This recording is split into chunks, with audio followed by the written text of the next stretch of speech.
সকাল থেকেই আকাশ কেমন মুখ ভার করেছিল, তবে বৃষ্টি যে হবে তা একেবারেই মনে হচ্ছে না। গরম বাতাসে সকলের শরীর যেন জ্বলে যাচ্ছে।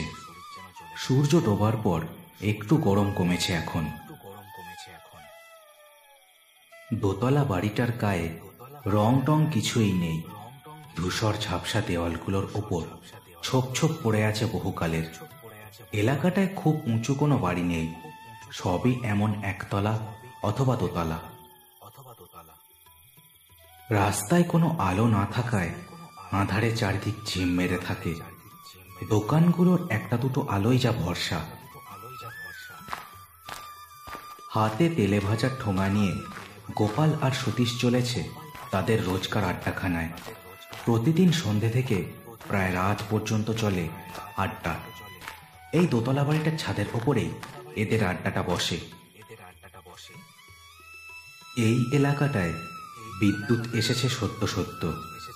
ভারী ভারী সব বাড়ির দরজা, কোনো দরজাতেই কলিং বেল নেই। গোপাল এগিয়ে গিয়ে দমাদম দরজায় ঘা দিল। দোতলার সিঁড়ির জানলা দিয়ে আধবুড়ো তিনুবাবু গলা বাড়িয়ে ওদের দেখলেন। ও বাবা, এ পড়েছ দেখছি, তা আজ এত দেরি কেন হে? আহা, এত না বকে দরজাটা খোলেন না, বাইরে মনে হচ্ছে বৃষ্টি নামবে। তিনু বুড়ো নিচে এসে কাঠের ভারী দরজাটা খুলে দিল। তারপর তিনজনে চলল ছাদের দিকে। তিনুবাবুর ছাদের ওপরেই বসে ওদের রোজকার সন্ধ্যা আড্ডা।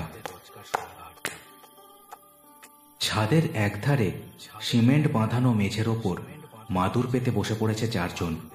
তিনু বুড়ো, গোপাল, সতীশ ছাড়াও কদম্ব আছে সেখানে। দেখি একটা আলুর চপ ছাড়। ও, আকাশটা দেখো খুড়ো। কদম্ব একথা বলে একটা আলুর চপ তুলে কামড় বসালো। আকাশের গায়ে চাপ চাপ মেঘ জমে আছে, সেখানে থেকে থেকে আলোর ঝলকানি দেখা যাচ্ছে।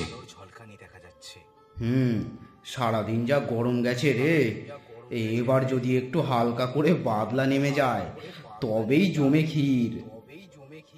আরে না রে ভাই, বৃষ্টি হবে না, দেখছিস না গুড়গুড় করছে। আর শুনিসনি ওই যে কথায় বলে না, যত গর্জায় তত বর্ষায় না। ও, একেবারে বুড়ো গুণীন ঠাকুর এসে পড়েছে। বাজে না বুকে আরো এক পিস চপ দে দেখি। হাওয়াতের মতন করিসনি তো কুদম্ব। শোন, আজ যদি বর্ষা নামে তো তো তুই তুই আমার নাম পাল্টে তোর যা মন চায় তাই দিয়ে দিস, ঠিক আছে? তিনু বুড়ো এতক্ষণ একভাবে কলকে টানছিল। ঝিমঝিমে চোখে ছাদ থেকে যতদূর দেখা যায় সেদিকে তাকিয়ে বসেছিল। কিন্তু এবার হঠাৎ বলে উঠল, থাম না। ওহ, তা আমরা লোকগুলো সারাক্ষণ কি যে ঝগড়া করিস রোজ রোজ। আরে ওটা কি? ওই ওই ছিলের পরে দেখ দেখ। তিনু বুড়োর বাড়ির ছাদের একপাশের পাঁচিলের কাজ এখনো শেষ হয়নি। সেখান থেকেই গ্রামের শেষ প্রান্তের বিশাল ঝিলগুলোর পাড় দেখা যায়। সেখানেই এখন দুটো আলো ঘোরাফেরা করছে, যেন কেউ আলো হাতে কিছু একটা খুঁজে চলেছে একভাবে। কি ব্যাপার বল দেখি? আলো দেখে তো মনে হচ্ছে ব্যাটারির আলো। ব্যাটারির আলো জেলে কেউ কিছু খুঁজছে। ব্যাটারির আলো হলে তো এই সাতগাছার কেউ নয়, শ্মশানের ওদিক থেকে কেউ এদিকে আসছে নাকি? কদম্বর কথায় সবাই সেদিকে তাকিয়ে ভালো করে লক্ষ্য করতে লাগলো। এই সাতগাছায় বিদ্যুৎ এলেও বড় ঝিলগুলোর একপাশে এখনো একটা কালো অন্ধকারের চাদরে মোড়া পুরনো শ্মশান আছে। শ্মশান থেকে কে আসবে? আজ প্রায় 25 বছর হলো ওখানে কোনো দাহ কার্য করা হয় না। ব্যাপারটা আমার সুবিধের মনে হচ্ছে না। তিনু বুড়োর কথা শেষ হতে না হতেই আকাশের এ মাথা থেকে ও মাথা চিড়ে বিদ্যুতের একটা ঝলকানি দেখা গেল। হে, এবার বর্ষা নামবে গো। গোপাল, কি নাম হবে তোর ভেবে রাখি। আহ, তোরা আবার শুরু করলি। আলোগুলো মনে হচ্ছে সাতগাছার দিকেই আসছে। একবার দেখ ভালো করে। আরে আসুক না। ও খুড়ো, তোমার বয়স হয়েছে, ছোটখাটো ব্যাপার নিয়ে এত ভাবতে বসো না তুমি, মানে বলার মতন না। গোপালের কথা শেষ হলো না। ছাদের লালচে সিমেন্টের মেঝের ওপর বড় বড় ফোঁটার বর্ষণ শুরু হলো। কয়েক মুহূর্তের মধ্যে আকাশ ভেঙে বাদলা নামল। চারিদিকের তপ্ত পৃথিবীর বুকে বৃষ্টির জল পড়তেই মাটির মায়া ধরানো একটা গন্ধ ভেসে উঠল। চারজনে তাড়াতাড়ি মাদুর গুছিয়ে নেমে পড়ল ছাদ থেকে। তিনু বুড়োই সবার আগে নেমে এগিয়ে গেল বাড়ির বিশাল বিশাল জানলাগুলো বন্ধ করতে। জানলা বন্ধ করতে করতে তিনু বুড়োর চোখে পড়ল এদিক ওদিক যারা তাদের মতোই আড্ডা জমিয়েছিল, সবাই তাড়াতাড়ি নিজেদের বাড়ির দিকে হাঁটা দিয়েছে। এবার সব বসে পড়ো এদিক ওদিক। বর্ষা থামুক, তারপরেই সবাই বাড়ির দিকে যেও। এমনিও আমার ছেলে বৌমা সব গেছে সেই বারাসাত বিয়ে বাড়ি। বসো সব, বসো। তিনু বুড়োর বলার দরকার ছিল না, সবাই এ বাড়িতে অনেকবার এসেছে। মেঝেতেই এদিক ওদিক বসে পড়েছে সব। তিনু বুড়ো ওদের সাথে বসে পড়ে আবার বলে উঠল, আচ্ছা, এই ঝড়ের মধ্যে কে আলো নিয়ে অমন ভাবে ঝিলের পাড়ে ঘুরতে পারে বলো তো? না মানে আমার বাড়ির কাছেই তো, তাই ব্যাপার ঠিক সুবিধের মনে হচ্ছে না। আহা তিনু খুড়ো, আচ্ছা শোনো, এত ভেবো না। আমার মনে হচ্ছে ওই পুরনো শ্মশান থেকেই হয়তো কেউ সাতগাছার দিকে আসছিল। আচ্ছা আমি বলি কি, তোমার যদি এতটাই ভয় লেগে থাকে তাহলে আমরা বরং আজকে এখানে থেকে যাই। গোপালের কথা শেষ হতেই হঠাৎ হাওয়ার মধ্যে ঝম করে একটা শব্দ হলো, আর ঘুটঘুটে আঁধারে ঢেকে গেল চারিদিক। কয়েক মুহূর্তের মধ্যে সতীশ দেশলাই বের করে জ্বালল। তিনু বুড়ো একটা মোমবাতি বের করে জ্বালিয়ে দিল। না, হয়ে গেল। এবার ঝড় বাদলা না নামলে আজ আর বোধ হয় আলো আসবে না। আরে ও ঠিক আছে, আজ না হয় আমরা সবাই এখানেই থেকে গেলাম, ঠিক আছে? আচ্ছা বেশ, সে তোরা থাক না, কিন্তু আমি ভয় পাইনি রে, শুধু একটু। কথার মাঝেই দরজায় দমাদম ঘায়ের শব্দে সবাই চমকে উঠল। সকলে তাকিয়ে রইল দরজার দিকে। কে কে কে কে বাইরে? হ্যাঁ, কে? কয়েক মুহূর্ত চুপ। এমন ঝড় বাদলার রাতে কেই বা আসতে পারে? অবশ্য আশ্রয়ের জন্য কেউ এলো কিনা সেটা একটা দেখার বিষয়। এই কে রে বাইরে? দাঁড়াও দাঁড়াও, আমি দেখে আসছি। গোপাল এ কথা বলে দুমদাম করে উঠে গিয়ে কাঠের ভারী দরজাটা খুলে দিল। বাইরে একটা রোগাটে চেহারার লোক দাঁড়িয়ে, বাদলায় ভিজে প্রায় কাকের মতো অবস্থা লোকটার। কে হে বাপু? কে তুমি? বলি কাকে চাও? আরে ওই দেখো, আরে কে তুমি? লোকটা কেমন যেন ভয়ে ভয়ে চারিদিকে তাকালো, তারপর মিনতির সুরে বলে উঠল, দাদা, আমায় বাঁচান দয়া করে, নইলে নইলে ওরা আমায় মেরে ফেলবে। কি? কে তোমাকে মেরে ফেলবে? কি আউল তাবুল বকবক করছো? আরে কে মশাই তুমি? আরে এই গোপাল, যেই হোক ভেতরে আন। বর্ষায় তো মানুষটা একেবারে ভিজে নেতা হয়ে গেল। বাড়ির ভেতর থেকে কথাটা শুনে লোকটা আর গোপালকে পাত্তাও দিল না। ভেজা শরীরে ছপছপ করে বাড়ির ভেতরে ঢুকে এগিয়ে গেল সবাই যেখানে বসে আছে সেখানে। গোপালও আবার নিজের জায়গায় গিয়ে বসেছে। সবাই অবাক চোখে দেখছে লোকটাকে। লোকটার রোগা চেহারা, গালের হাড় বেরিয়ে গেছে, গায়ে মলিন একটা জামা, ধুতিটাও ভিজে জবজব করছে। কে হে বাপু তুমি? আর কে তোমাকে মেরে ফেলতে চাইছে? আগে কর্তা, এ কি বলি বলুন তো? এ আমার নিজের ভাই, দুই ভাই দুজনেই একেবারে যাকে যাকে তারাই আমারে মেরে ফেলতে চায়। বটে, তা এই সাত গাছায় তো তোমাকে আগে কখনো দেখিনি। বাড়ি কোথায় তোমার? কি নাম? আর এমন বাদলার সন্ধ্যেতে কোথা থেকে এলে বাপু তুমি? এই সব কথা বলো দেখি। না না না না না না, ঠিক সুবিধের লাগছে না তো তোমাকে ভায়া। কে কর্তা, দেখেন এই আপনাদের এলাকার একেবারে শ্মশানের ধারে যে ঝিলখানা আছে সেটাই আমরা তিন ভাই মিলে কিনেছি এই মাস 6 হলো। শর্ত ছিল যা মাছ হবে তা বিক্রি বাটা করে একা সব ভাগ হয়ে যাবে। তাই এমনি করেই সব চলছিল। হঠাৎ ওই দুই হারামজাদার মনে যে এত লোভ হবে তাকে জানতো। আজও ওই মাছ ধরার জালগুলো ঠিক আছে কিনা দেখার জন্য ঝিল পাড়ে 3 জনে এসেছি। আর তখনই ওরা কিনা, কি আর বলবো বলেন, সবই কপাল। একটানা কথাগুলো বলে লোকটা 2 হাতে নিজের মুখ ঢাকলো। ওখানে বসে থাকা সবাই বুঝলো লোকটা মনে কষ্ট পেয়েছে। হাজার হোক, নিজের ভাই যদি এমন করে মানুষ তো কষ্ট পাবেই। কষ্ট পেও না দাদা, শোনো, বৃষ্টিটা থামুক, তারপর বটতলা থানায় চলো, ওদের নামে নালিশ জানানো দরকার। আমরাও যাব তোমার সাথে। লোকটা এ কথায় কেমন যেন ভাষা ভাষা চোখে ওদের মুখের দিকে তাকালো।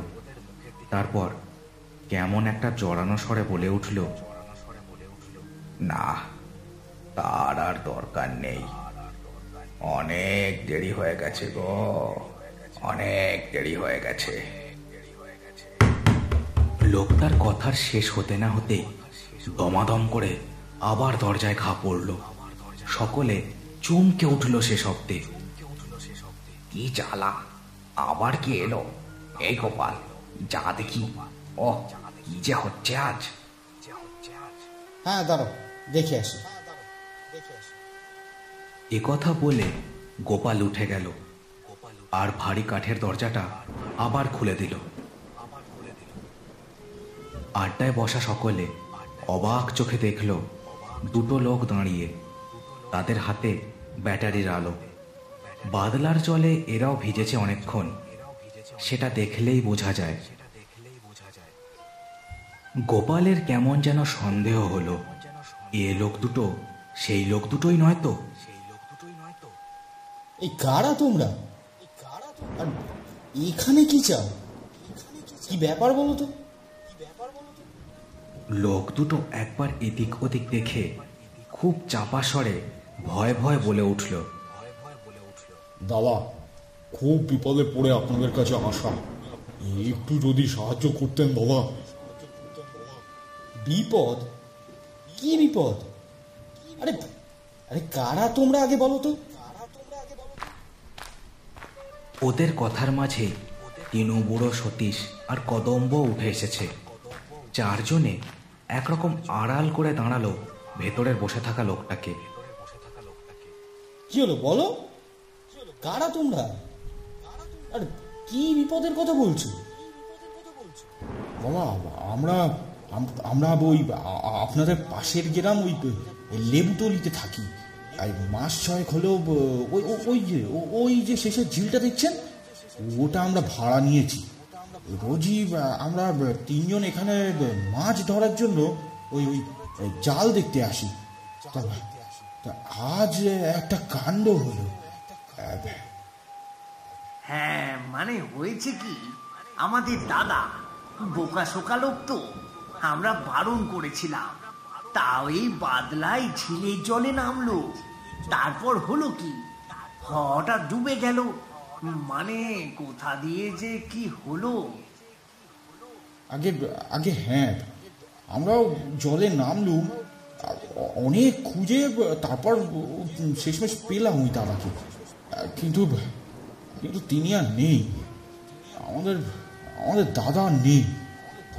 আপনারা যদি ওটা শ্মশানে নিয়ে যেতে আমাদের একটু সাহায্য করতেন তবে তবে খুবই উপকার হতো, যদি একটু করতেন। ওদের দুজনের কথায় চারজনে যেন আকাশ থেকে পড়ল। এরা বলে কি, জল জ্যান্ত একটা লোককে বডি বলছে। তিনু বুড়োই রেগে উঠে গলা সপ্তমে চড়িয়ে বলে উঠল, এখানে এসে চ্যাংড়ামো হচ্ছে, তোরা হচ্ছিস খনি। যদিও তোদের দাদা এখনো মরেনি, সে পালিয়ে এসে নিজে আমাদের বলেছে তোরা তাকে খুন করতে চাস। ঠিক ঠিক, কি সাংঘাতিক কাণ্ড! এটা একটা মানুষকে মেরে ফেলতে চাস, আবার আবার আমাদেরও এর মধ্যে জড়াতে ডেকে নিয়ে যাওয়ার জন্য এখানে এসেছিস? এই কি যাতা বকছেন মশাই? ঝিলের পাড়েই আপনাদের বাড়ি দেখে একটু একটু সাহায্য চাইতে এসেছিলুম। যাকে আমাদের ব্যাপার আমরাই বুঝে নেব। এই ছোটু, চল দেখি। এ কথা বলেই দুজন আবার উল্টো দিকে ঘুরে ফিরে যাওয়ার জন্য তৈরি হলো। এই এই যাবি না দাঁড়া। এই সতীশ, এই কুটুম্ব, যা তো জলদি গ্রামের আরো লোককে ডেকে নিয়ে আতো দেখি। সতীশ আর কদম্ব এ কথায় দরজা দিয়ে বৃষ্টির মধ্যে বেরিয়ে পড়ল, কিন্তু বেশি দূর এগোতে পারল না, কারণ লোক দুটো দাঁড়িয়ে পড়েছে। আর একেবারে দাঁড়িয়েছে ওদের দুজনের পথ আটকে। ওদের চোখেও খুনি দৃষ্টি এখন। ছোট, এরা বোধ হয় ওই ছাদের উপর থেকে বসে না সব কিছু দেখেছে। হ্যাঁ আমি বলছি শোন, এদেরও ছাড়া যাবে না, বুঝলি? এদেরও ছাড়া যাবে না। হ্যাঁ ঠিক বলেছিস দাদা, এদেরও বর্দার মতোই হাল করব। নইলে নইলে আমরা ফেঁসে যাব। এ কথা বলে বেঁটে লোকটা একটা ছোরা বের করলো, তাতে তখনও টাটকা রক্ত লেগে আছে। লম্বা লোকটাও আরো একটা ছোরা বের করলো। তিনু বুড়ো প্রমাদ গুনলেন, এই দুই ভাই নিজের দাদাকে খুন করতে না পারলেও তাদের হয়তো এখানে খুন করে রেখে যাবে। তবে রে খুনের দল! এই এই কে আছো? আমাদের এটা খুন করতে চাইছে গো, কে আছো? গোপালের হুঙ্কারে লোক দুটো বুঝল এখানে সুবিধে করতে পারবে না আর। ওরা দুজনে চোখের ইশারা করে উল্টো দিকে ঘুরে দৌড় দিল।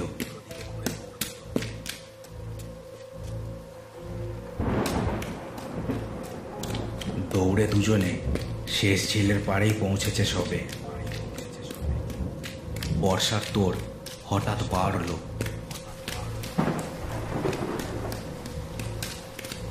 হঠাৎ আকাশ চিরে একটা বিদ্যুৎ চমকালো, আর তাদের পাও হঠাৎই থমকে গেল সামনে কিছু একটা দেখতে পেয়ে। ওদের দুজনের পথ আটকে অন্ধকারে একটা রোগাটে কালো ছায়া দাঁড়িয়ে আছে। বৃষ্টির জলে ধুয়ে যাচ্ছে তার বুকের রক্ত। লালচে চোখ দুটো ধকধক করে চলছে তার মুখের করটির মধ্যে। কে কে ওখানে? এই পথ ছাড় বলছি, পথ ছাড়ো, বলে কিন্তু ভালো হবে না। পথ ছাড়ো বলছে। ছায়াটা নিজের জায়গা ছেড়ে নড়ল না, একই রকম সোজা হয়ে দাঁড়িয়ে রইল। বেঁটে লোকটা হাতের আলোটা তুলে ধরল এবার, আর যা দেখলো, ঝিলের পাড়ের কাদার ওপরে বসে পড়ল দুজনে। ভয় পাচ্ছিস? বাবারই কথা, ওই দেখ সবাই থেকেই আসছে, ওরা সব জানে। আমি ওদের সব বলেছি, তোরা এখান থেকে বেঁচে পালাতে পারবি না। আমি তোদের কোনো ক্ষতি করব না। তোরা আমার ভাই, কিন্তু তোরা খুনি। আজ আমায় সামান্য টাকার জন্য খুন করেছিস, কাল অন্য কাউকে খুন করবি, তাই তোদের কোনো ক্ষমা নেই। লোক দুটো যেন পাথর হয়ে গিয়েছিল, শুধু বিস্ফারিত চোখে ছায়াটাকে দেখছিল। এমন সময় তিনো বুড়ো, গোপাল, সতীশ আর গ্রামের আরো কয়েকজন সেখানে এসে উপস্থিত হলো। সবার হাতেই লাঠিসোঁটা। সামান্য ছোড়া বন্দুকে ভয় পাওয়ার মতো সাতগাছার গ্রামে কোনো মানুষ নেই।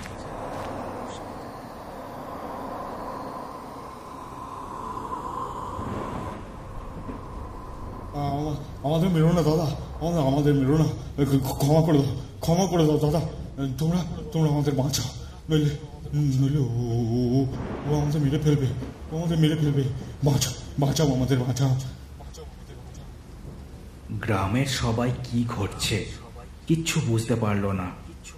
হঠাৎ তিনো বুড়োই আবার খানিক দূরে ঝিলের পাড়ে কিছু একটা দেখতে পেয়ে চমকে বলে উঠল, ওদিকে চলো দেখি, ওদিকে কিছু একটা আছে, চলো চলো। বুড়োর সাথে কয়েকজন সেদিকে এগিয়ে গেল। সতীশ আর কুদুম্ব লোক দুটোকে বেঁধে ফেলতে লাগলো। সেই সময়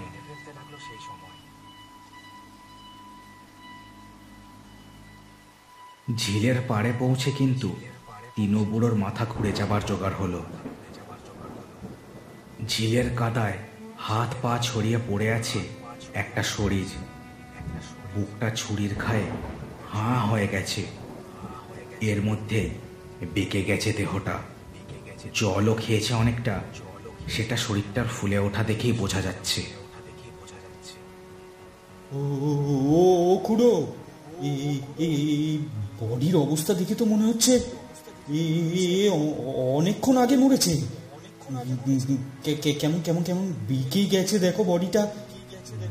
লোকটা যদি অনেকক্ষণ আগেই খুন হয়, তবে তবে তবে আমাদের সাথে তোমার তোমার বাড়িতে যে বসেছিল সে কে? আমি জানি না, আমার মাথায় কিছুই ঢুকছে না। ও বাড়িতে আবার একবার শান্তি সস্তায়ন করাতেই হবে, যা বুঝছি। ও আমার গা কেঁপে কেঁপে উঠছে। এ পৃথিবীতে এমন অনেক কাণ্ড ঘটে যার কোনো ব্যাখ্যা হয় না। এই বর্ষার সন্ধ্যায় তেমনই এক ঘটনার সাক্ষী হয়ে থাকলো সন্ধ্যার আড্ডার এই চারজন।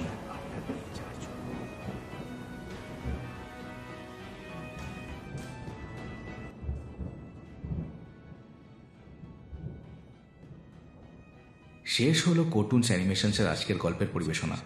আজকের গল্পটা কেমন লাগলো সেটা আমাকে কমেন্ট করে জানাতে ভুলো না।